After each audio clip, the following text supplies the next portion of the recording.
Hello YouTube, I'm Shane. And I'm Caden. He's a little man. And welcome to the shed.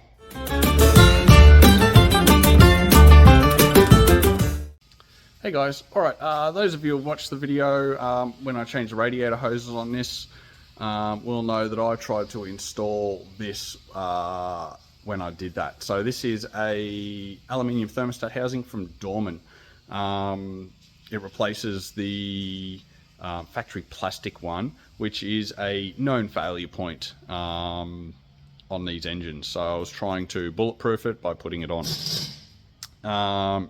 Those of you that have watched the video, or hey, go and watch that video, you'll see that when I put this on, it ended up pushing coolant out of the reservoir that I had. So the factory thermostat's supposed to open at 94 degrees Celsius.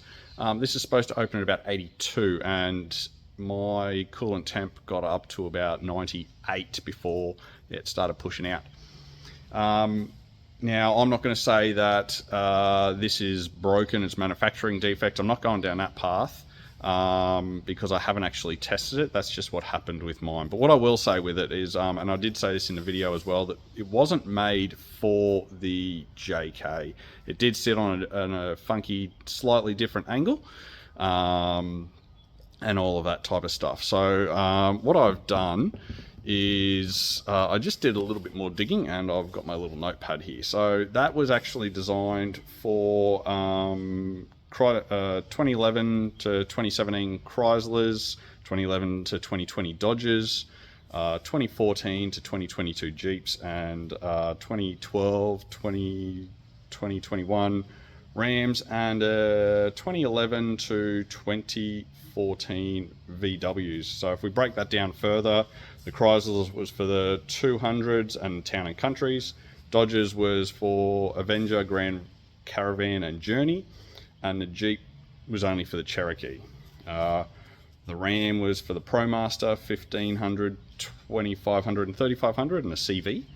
And it was for a VW Routan. Now, my thinking on all of that was, so on the Pentastars, depending on the platform, the thermostat housing, the thermostat housing where it bolts onto the block comes out, and it will either go across the engine or out to the side. It goes two different ways depending on the platform that it is. Now, this one was going the correct way for the Jeep, so I kind of figured that it would fit on, which it did, but it was angled slightly differently. I can't imagine that the base block casting on these is actually very different, well, different at all vehicle to vehicle. The base block casting is the same. It's the accessory drives and accessories and different things that go on that are. Anyway, it did cause issues. It wasn't made for the JK. Who knows if it would fit on a normal, would work if other things happened. Anyway, I have a solution that I'm going to try, and before I go putting that on, I thought I'd just make a video about it and show you some bits and pieces I have kind of found out. Alright, so guys, as you know, as I've just said, this is what I had. Now, I assumed that this was just modelled off the factory thermostat housing that comes out, and it probably is off those vehicles that I mentioned.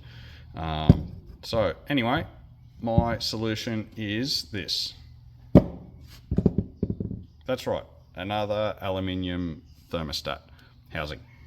Now, yes, this one is straight off Amazon special, but apparently this is modeled off the actual Jeep or the JK thermostat housing, and it's supposed to be a direct bolt-on. I have heard about people using it and having no issues with it. But what I did find is that they are two very different items. Now, obviously, apart from the casting and the machining, obvious differences, I thought I'd just point out a few here. So, if you can't tell, I'll try to line these up. They're obviously, this one is a lot longer than what this one is. So straight up, if we try to line that up, you can kind of see that there is a very big difference in the in the length of the spout or the output on it. The other thing is that, let's go this way, if we line up the actual facing, the mounting facing, let's try to get it as best we can. It doesn't really show it well, but this one actually sits out a lot further. Not overly good at this at the moment, so I can't line it up very well. But you can see, maybe like that, there we go. Line it up, it actually sits out quite a bit further. Not that these were issues, I could still get the hose on this and it still sat on, but that is just a point to note. The other thing to note is how it sits. So I did say that this one was angled down more. So now I'll see if I can line these holes up and show you what kind of angle it was on. So that's kind of, the mounting holes lined up, you can see that there is a significant difference in the angle that this one came out. Now I can't imagine that, again, like I said, that the mounting points on the block, in the casting of the block, they would have these different over different models. So I'm assuming that on those models that actually this was mounted more on an angle than what the factory or the JK one is. So they're pretty much, they're on the back side though, they're very similar. You know, they're still all just the same, O-rings and all that type of stuff. But I'll take the thermostats out and we'll have a quick look at them as well. Alright, so I've got these out now. What I will point out as well quickly is that they are slightly different holders in this. So the Dorman one, you can see it's got a little cut, so it actually just can slide in and then is held in by the spring. Whereas this one is your normal push, it's got to be pushed down and pushed through and then held in. See if I can get that. There we go, and it gets held in by the spring. The other thing to note with these is these particular thermostats don't actually open without being in the housing, so you can't boil them to check that they're working without it being in the housing and the spring on. So I'll just, it's easier with this one, so I'll demonstrate that quickly. So it just fits on, the spring goes over, and then that pushes on underneath, and that's how it goes in. Now that's the way it needs to work, and it won't, yeah, you can't check these without it being in the housing. That's kind of one of the reasons why I didn't bother. Anyway, I digress. So let's just have a quick look at these. So this being the Dorman one, this is the one out of Amazon. So now this one's supposed to be 180 degrees. There's no markings on it. There's nothing to say what it is. I'm just going off what Dorman had on their website. This one in particular, I don't know if you can see it. There you go. It says 95 degrees on it. So that also is what the factory one has stamped on the top of it. It has 95 on it. So anyway, if we have a look at them, you can kind of see that they're slightly different shapes. They're about the same height on the top. But if we look at the bottom pin, I guess you'd call it, like that, they do move a little bit. But the Amazon special one is, the pin is slightly longer than what the Dorman one is. I'm not sure if that matters or anything, but that's just a difference. So the Amazon one won't actually fit into the Dorman one properly. It's pushing down as much as it can, and it always moves around. Whereas the Dorman one will fit into the Amazon one, and it fits in fine. It'll fit in both. Now, to throw another spanner in the works, there's this one. This one is that Mishimoto one that I pointed out. So again, this one says 82 degrees and Mishimoto. So it's very similar to them all. We can see it's about the same. Maybe a little bit bigger than the Amazon one. I think it's about same bigger than the Dorman one, just on top on the bell or whatever you want to call this.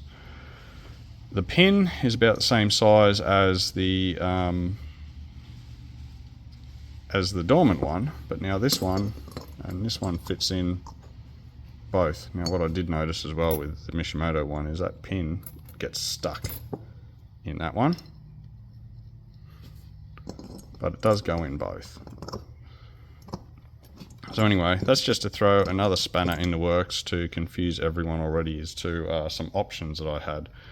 Now I was thinking of chopping and changing and trying different things with this, but I came across another solution.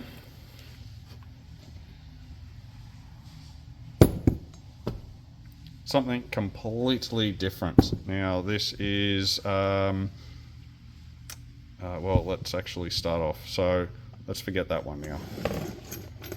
This is what I'm thinking of using. So now this is an inline thermostat housing. What this is it removes the thermostat out of here completely. You can use a factory one if you want. So basically you gut this out, or you leave it like this. And you cut the top radiator hose and you put this in instead. This is, like I said, it's called Inline Thermostats housing, and it runs an inline thermostat. Now, the thermostat itself, from my understanding, is modeled off a GM thermostat, something you just find in any Chev or whatever. It's just your conventional, normal thermostat. If I can get it off this stuff. It's just your conventional, normal thermostat. Now again, I bought an 82 degree one or 180 degrees. These ones you can opt right down to some silly low amount that would be pointless. Anyway, so this is what I have got to fit on. So I'll fit this on in a later video. The factory thermostat housing will come off. This will go on without any thermostat in it. That's not going in. That's just going to be pushed off to the side, thrown out, whatever. And then this will be fitted on in line. Now, it also makes the thermostat easier to access. Actually, you know what? Let's go over to the car and I'll have a look. I'll kind of show it there. Sorry, just before we go over, I'll just point out a few other things. So I bought a spare thermostat as well, just in case.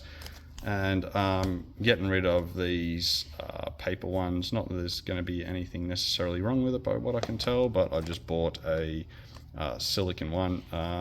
It's apparently a nice upgrade for it. All right, now let's go over to the car. All right, so engine bay. Now, people that are familiar with it will know that the factory thermostat housing is all the way under here. You can kind of see it. It's hard to point out, but anyway, it's under there. So to get to it, you've got to pull off all the intake and everything like that. Here's obviously the upper radiator hose, and this little jobby fits in there, essentially. So what it'll do, apart from lowering my coolant temp and hopefully bulletproofing something, as I said last time, hopefully, the failure point of the thermostat housing. What it'll also do is allow a higher bleed point, whereas the bleed point on the thermostat right now is down and is much higher. So there's a bleed point now up here, but it also allows easier access to the thermostat. So God forbid something does happen, it's much easier to get to, and I'd lose a lot less coolant going to it, or having to go to it. So that is my plan. Yeah, we'll just see how it goes. Right, just one other thing I thought I'd bring up to begin with as well. So yes, I have got a lower operating temperature thermostat. The factory one is, like I said, about 94, 95 degrees, and that's stamped on it. The factory tune has the fans targeting around that 100 degrees. I can't remember exactly. It was a little bit lower, a little bit over, depending on a few factors. On this, I've actually lowered it as it is anyway, with the factory one down to about 96 straight up, and it works perfectly fine. It's great. It keeps that temperature pretty stable down there. It actually is a lot lower. So prior, on the stock tune, my coolant temperatures just driving normally would go up to 110, 112, and then pull themselves down back down to that kind of 100 mark. Lowering it to 90, about 97, 96, 97, my coolant temperatures barely go over 100. They might just hit 100, just over 102 maybe, but they usually fluctuate in that high 90s. My plan is this 180 degree thermostat is to drop those fan temperature or target temperatures down to probably around that 85 mark to begin with. What I will point out as well, so I've done some testing with this as well. We have a bit of a mountain climb, just highway road near us, and I've actually run this up and down back to back, changing all that's changing in the tune is the fan target temperature. Now I've run a factory one, I've run my 96, 97, and I've actually dropped it all the way down to about 90 just to see what would happen. It actually, apart from the duty cycle on the fan motor absolutely pinning going up a hill, and it managed to hold temperatures lower.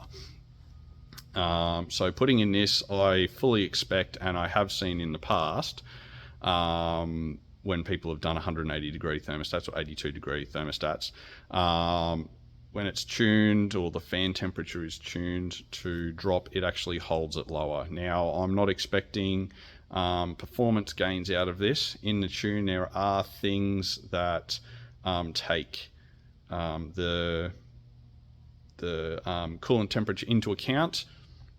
Some of those may affect it, some of them won't. And I don't expect a drop of 15 degrees of coolant temperature to affect the internal combustion temperature of this, of what, 1,000 odd degrees inside the cylinder. But what I do hope is it's going to stabilize everything out more at a lower temperature. It will also give me more leeway for when I'm towing or doing hard work. Not much airflow going through when I'm four-wheel driving in low range. All of that type of stuff. It will hold those temperatures lower, make it just a nicer. The engine's not going to be working as hard as far as how do I say it? It's just not going to be as hot, obviously. The other thing with it is that this is engine coolant cooled oil cooler, as you've seen with again, people that know this, and I've got a video. I can't remember whether it's uploaded or not yet, or I've just got to edit it. I've changed the oil cooler in this as well, but that's all. It's not ambient air cooled. It's engine temp cooled. So the lower the engine temperature, the slightly lower the oil temperature is as well. It's not going to break down as fast and everything. Again, it's still getting up to temperature. It's not like it's some stupid low amount. But again, it's just putting less, for lack of a better word, stress on bits and pieces. Anyway, that's enough rambling from me. Hopefully in the near future I'll actually get on to fitting this in. I'll film that and put that up. So have a good one.